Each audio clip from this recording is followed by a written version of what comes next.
pas crack? Non, mon petit Billy, mais je ne suis pas seulement ton oncle, je suis également ton père. Écoute plutôt comment je parle dans ce micro. Aujourd'hui, tu sauras tout sur la post-production de Bubbleman. Es-tu content? J'ai soif d'apprendre.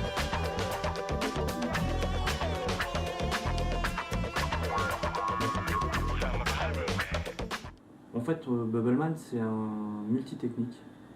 C'est de l'animation multitechnique. Donc, il y a de la 3D, il y a de la 2D, il y a du compositing, il y a des comédiens, du live, et il y a de la stop motion. Il y a toute une gamme de personnages, d'accessoires ou de décors qui viennent de la 3D. Les mouches, c'est de la 3D. Le spray, le tox existe sous plusieurs formes. En vrai, ce sont des bombes remaquillées avec un autocollant qu'on a fabriqué, quoi.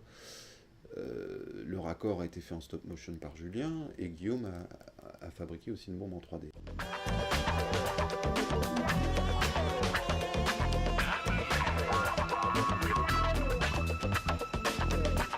La 3D, Alban et Julien, ils voulaient un graphisme qui soit assez réaliste, mais qui soit très contrasté, très marqué, le graphisme Bubbleman, très carton d'imprimerie, avec des trames, tout ça. Alors du coup, il a fallu rendre de nombreuses passes qui ont permis de faire le côté papier d'imprimerie.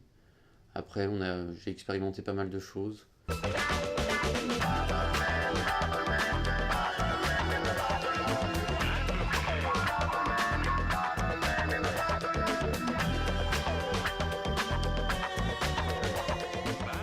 Ensuite, pour la stop motion, alors la stop motion était sur fond vert. J'ai pris en charge un petit peu la partie stop motion de Bubbleman.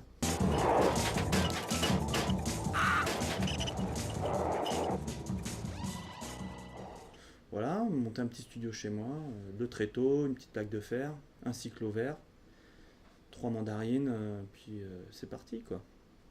Et faire toutes les animations de Prez et Blofly. Il s'est aussi concentré, puisque c'est la métamorphose de Prez, il s'est aussi concentré sur tout un travail de passer de l'un à l'autre. Préparer un travail, pâte à modeler, passer de Prez à Blowfly, modifier encore une fois la tronche du monstre. Ensuite, c'est un travail qui a été intégré en post-production par Guillaume, en partie, et par Charles-Édouard Gombert, pour la partie Prez essentiellement.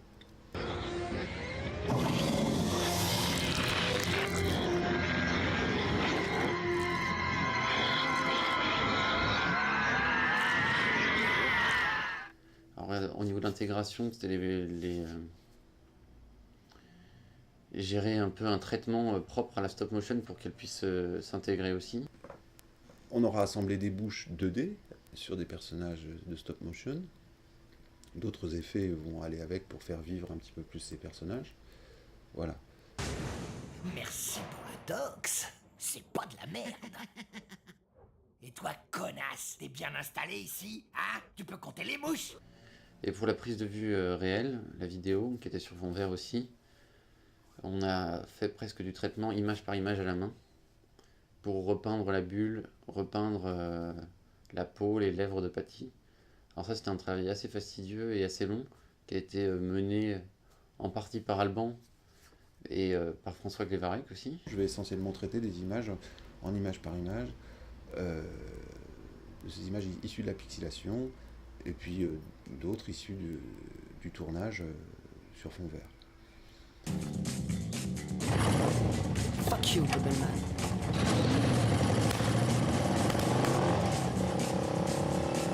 Toutes ces techniques vont se retrouver mêlées, et c'est vachement agréable et pas du tout figé justement dans la dynamique du film.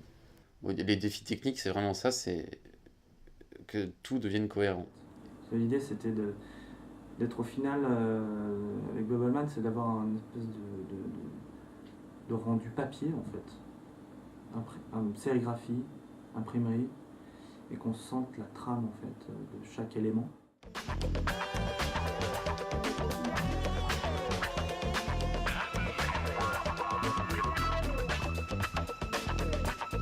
Et puis vraiment donner une espèce de vie, de temps quoi, de temps en fait à Bubelman, comme si le film il avait traîné au soleil pendant quelques mois, puis après dans une cave humide, voilà quoi, c'est un peu l'idée.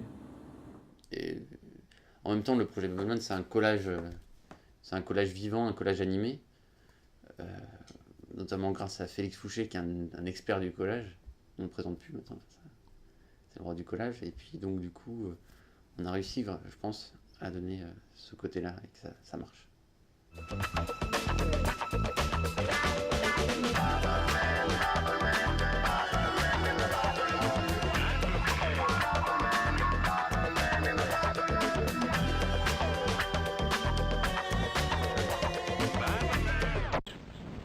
Alors, mon petit Billy, te voilà bien informé?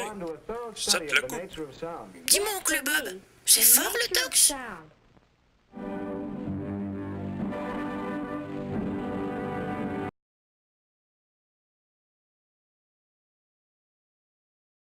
Je ne le pense pas une seule seconde.